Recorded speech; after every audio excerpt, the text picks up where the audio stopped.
que es un poeta de la vanguardia, ¿no? Es uno de los representantes, igual que Borges, de la vanguardia argentina.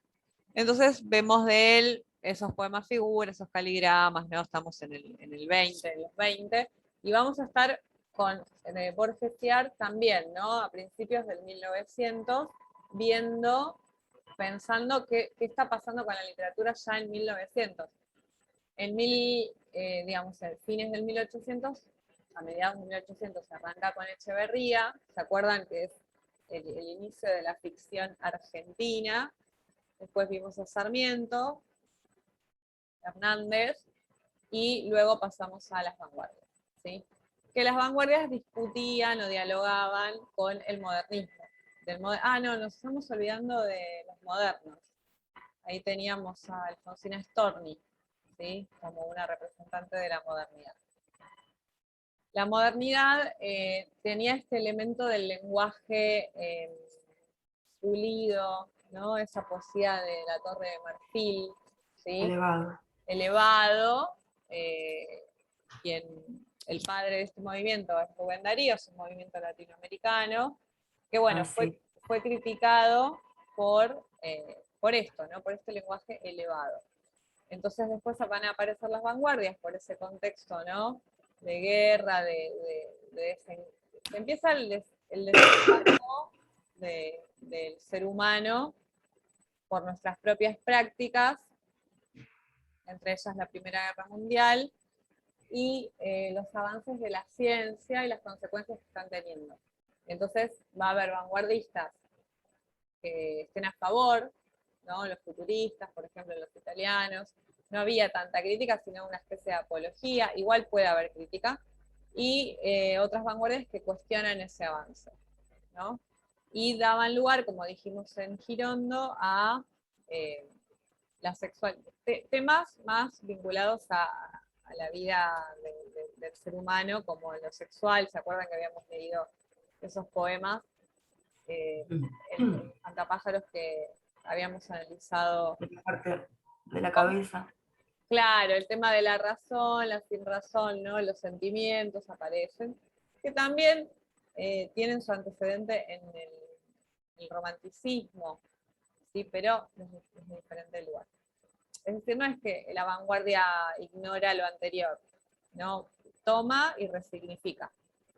Y después vamos a tener, a principios también del 1900, este diálogo, esta interacción necesaria, a principios de 1920, esta es la clase 6, de este grupo, estos dos grupos, ¿no? Los escritores, va a haber una polémica. Esto está en la clase, a esta clase le puse bastante empeño, la polémica entre Boedo y Florida, ¿no? Boedo eran los escritores más populares y Florida estamos en el grupo, digamos, más vinculado a lo moderno, este tipo de lenguaje más elevado. Entonces, del grupo de Boedo vamos a tener a Roberto Arlt, ¿sí? Y del grupo de Florida a Borges. Entonces ahí lo que me parecía que era importante es enfocar en el estilo, ¿no? Que siempre, si conocen algo de Roberto Arlt, que es un gran escritor, igual que Borges, pero hay distintos enfoques con respecto a la concepción de la literatura, la concepción del mundo, ¿sí? Entonces pensar los rasgos, mediante estos dos autores, los rasgos del grupo, de Boedo y Florida, ¿no?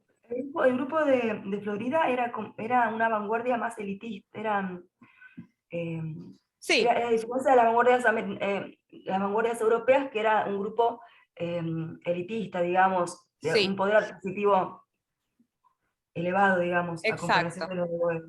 De hecho, yo no lo puse, pero después lean, hay un prólogo, me acuerdo, se lo paso a Dani, o a me acordar, no lo quiero poner ahí porque genera confusión, que un prólogo que hace Cortázar Sí. a Roberto Arlt. Es hermoso, porque Cortázar da cuenta de eso. En el prólogo mismo dice, no es lo mismo haber accedido a una biblioteca, que ya lo hemos hablado, ¿no? Lo hemos hablado por ahí en Socio, tener determinado lenguaje en tu casa, determinadas prácticas, que no tener nada, el esfuerzo que significa. ¿no? Para Roberto Art, ser un autor no es el mismo que para Borges, ni Cortázar, que tampoco tenía el nivel socioeconómico de Borges. Claro, porque los de Florida tenían la literatura de Joyce, tenían contactos con otras literaturas, en cambio los del grupo Sí. De de Boedo Boedo hacía la diferencia. eran periodistas, ¿no? En Florida también es Sí. la práctica del periodismo, pero bueno, la idea del autor que trabaja y cómo se forma es súper interesante en Roberto Art, en todos. Yo acá me enfoqué, lo saqué de este manual, que si lo pueden comprar les va a servir para trabajar. Yo lo uso mucho. ¿Cuál es, profe? Bueno, lo leo. Dice Manual de Literatura Argentina. Está en el proyecto de cátedra. Abarca de 1830 a 1930. Lucía Pagliai, está también en las clases, porque yo de ahí más o menos organicé la clase para que tuviera determinada coherencia. Este manual les puede servir para trabajar, no para darle a los estudiantes, pero sí para Claro. pero llega hasta 1930, abarca esto, ¿sí? Entonces yo, justamente lo que a mí me parece interesante que podíamos pensar, primero, a ver, ¿qué pasa con el modernismo? ¿Cómo aparece acá? El posmodernismo, ¿sí? Esta idea de la vanguardia que discute esos rasgos de la modernidad. La vanguardia, ¿no? Aparece este diálogo, ¿sí? Que, no, digamos, estos autores, Boedo y Florida, van a polemizar entre ellos sobre qué concepción de la literatura tienen, y también van a polemizar con el modernismo, ¿sí? Hay distintos frentes con los que ellos dialogan. Esta generación de principios de los 20 trae esta nueva práctica que es la revista literaria, ¿sí? Ahí nombré algunas, ¿sí? La revista Claridad, eso está todo en la clase, ¿sí? La revista Martín Fierro, Prisma. La Claridad, claro. La Claridad era de Boedo, ¿no? Y Martín Fierro de Florida, ¿o al revés? Bueno, acá yo les anoté ya en el desarrollo, dice, en oposición al modernismo, los poetas sociales, que ahí arranca, ¿no? Ahí va a estar Roberto Art, Álvaro Yunque y César Tiempo, la revista Claridad, ¿no? En la que difunden la obra literaria de los integrantes del grupo de Boedo. Y aparece en esta revista el socialismo internacional. Entonces van a ver, ¿no? Roberto Art era anarquista, eso se percibe la concepción de las instituciones y demás, ¿no? Después tenemos en disputa, la disputa con el modernismo, el otro grupo, ¿sí? Que genera estas revistas, Prisma, ¿sí? Fundada por Borges, está todo ahí en la clase, ¿no? Martín Fierro, por Girondo, por Méndez Girondo, Proa, ¿sí? Por Macedonio Fernández y Borges. Macedonio Fernández también estaría bueno leerlo, capaz que yo lo incluyo el año que viene, en el proyecto de cátedra, para ver, ¿no? Esta otra mirada. Entonces aparece la revista para difundir, para que circule la voz y estas disputas con, digamos, con el modernismo, con las vanguardias, entre Boedo y Florida, lo popular, lo no popular. Y esta para mí es la cuestión. Los autores, ambos grupos, esto lo puse en la clase, ¿sí? Buscan la transformación, un cambio, una revolución con respecto a la anterior, a la situación anterior.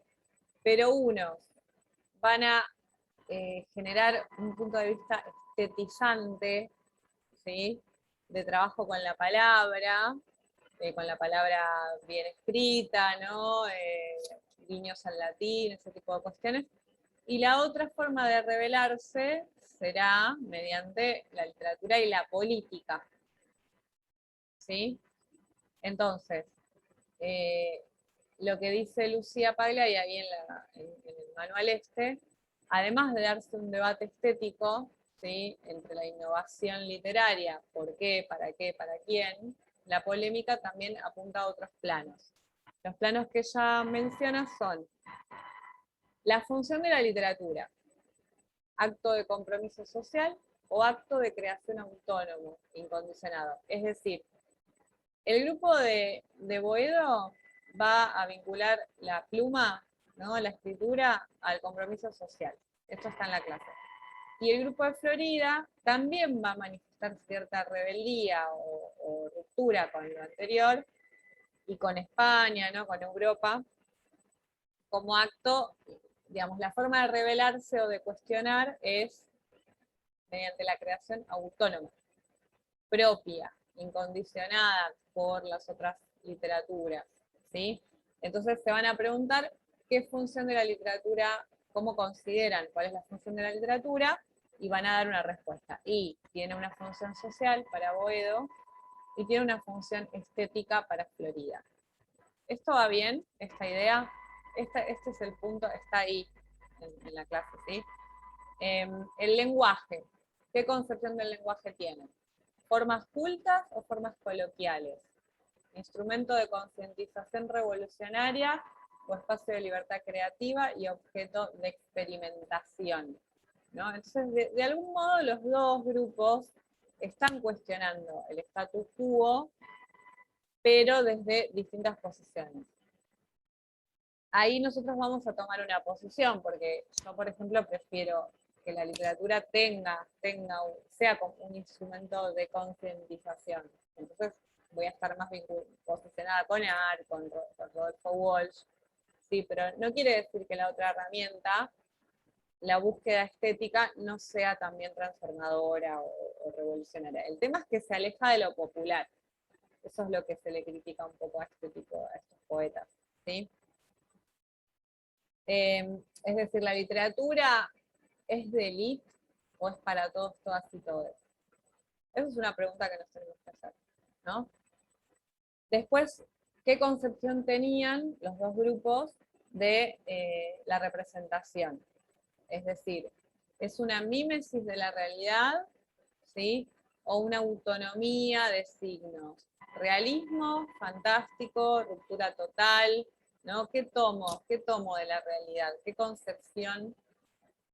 O sea, porque la literatura siempre dialoga con la realidad, pero bueno, puedo buscar un alejamiento total, o como Rodolfo Walsh o Roberto Art. Rodolfo Walsh directamente va a tomar, que es posterior, pero aparece la non-fiction después, ¿no? ¿Cómo ingresa la realidad articulada en esa literatura? ¿Sí? Otro punto de divergencia es el destinatario. ¿Quién es el lector de Boedo? ¿Quién es el lector de Florida? ¿La clase baja y la militancia o cualquier lector culto capaz del goce estético? Fíjense que estas preguntas nos las hacemos nosotros ahora mismo. ¿Cómo vamos a... los lectores con los que nosotros vamos a trabajar son estudiantes del secundario, del conurbano, ¿no? ¿Qué vamos a hacer? ¿Cómo vamos a abordar? Todos han leído, todos tienen bibliotecas, nadie tiene biblioteca. ¿Qué pasa con la digitalización, con el uso de las pantallas? ¿Cómo afecta a la lectura literaria? Bueno, es la pregunta de siempre, básicamente. Y la última discusión que considera ella es las formas literarias, ¿no? La sujeción a los géneros convencionales o la subversión de los géneros. Trabajo con los géneros serios o los cómicos serios como la sátira y la parodia, ¿no? Entonces, cada grupo se va a posicionar en distintos géneros, justamente para dar cuenta de su visión de mundo, ¿sí? Y esto, ¿no? La distinción, que es lo que dijo Ale hace un rato, entre lo solemne y la irreverencia, ¿sí? Entonces, la pregunta del millón es para ellos, para Borges como representante de Florida y Art como representante de Boedo, es qué significa, porque en definitiva los dos grupos quieren lo mismo, ser un escritor revolucionario. ¿Dónde está la revolución? ¿En el trabajo con el lenguaje y una búsqueda estética, o en la inclusión de lo social, el anarquismo, el socialismo? ¿Mm? Entonces, de acuerdo a cómo responden, van a generar distintos tipos de literatura. ¿Vamos bien hasta acá? Bueno, de estos autores yo les pedí obligatorios. De Borges, El jardín de senderos que se bifurca, Las ruinas circulares, El sur y El fin. Esas obras, por ejemplo, El sur y El fin, van a dialogar con Fierro, ¿no? Sobre todo con Martín Fierro. Las ruinas circulares, no sé si lo han leído, pero ahí hay una... Es un cuento en el que lo que se piensa es, entre otras cuestiones, en torno a la creación, ¿no? Es un personaje que sueña, que crea a alguien, ¿no? Y la idea de la circularidad, bueno, no quiero, lean y es un cuento muy filosófico, ¿sí? Y El jardín de senderos que se bifurca es más de misterio, pero aparece esta preocupación de Borges. Hay dos preocupaciones de Borges que están en el jardín. Está la idea del laberinto, que es un gran tópico de Borges, porque ahora me van a decir ustedes qué sentido puede tener, ¿no? Aparece, ¿cuál es el laberinto principal que deberíamos nombrar cuando hablamos de laberintos? Acá empiezan estas cosas elitistas, ¿vieron? Hay un laberinto famoso que Borges hace un guiño. Es el laberinto griego. El laberinto griego. Ahí les estoy tirando más pistas. ¿Nadie? Bueno, el del Minotauro, ¿no? El Minotauro está encerrado en un laberinto creado por Dédalo, ¿sí? El arquitecto, que encierra ese ser, ¿no? Que tiene mitad toro, mitad humano, el monstruo, ¿sí? Bueno, hay que conocer ese mito, el Minotauro. ¿Quién mata al pobre Minotauro que estaba ahí pobrecito y no tenía la culpa de nada? ¿Quién es el asesino? Que entra con el hilo de Ariadna. Por favor, me leen el mito del Minotauro porque directamente ejerzo la violencia. Vuelvo al puntero. Pero un puntero no, la pistola esa que tira electricidad. ¿Cómo se llama? La Taster, La Taser, ¿no? La con Taser. Taster, una cosa así, bueno. Bueno, Muy Burlich, muy Bullrich. patio Burlich, profe. Sí, porque ahora vieron que ahora es todo así, todo violencia y la gente te vota igual. Es esa, es verdad. Entonces, no, volviendo no tanto al conductismo, pero sí la cuestión esta del laberinto de Borges, es muy explosivo, digamos, en el sentido de la semántica, la idea del laberinto, pero básicamente cuando uno está en un laberinto, ¿qué es lo que pasa? Estoy en la entrada de un laberinto, ¿qué es lo que tengo que hacer?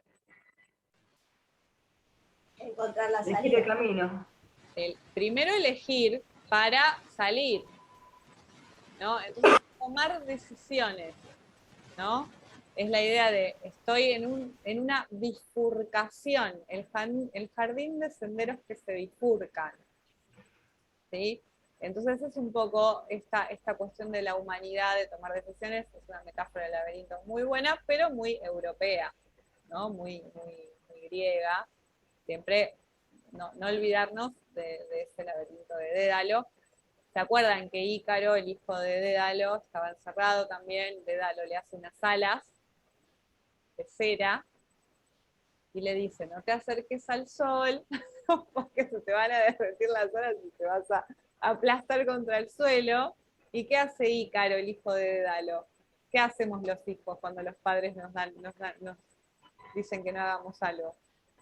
Y va y lo hace. Vamos, lo hacemos y bueno, nos aplastamos contra el suelo.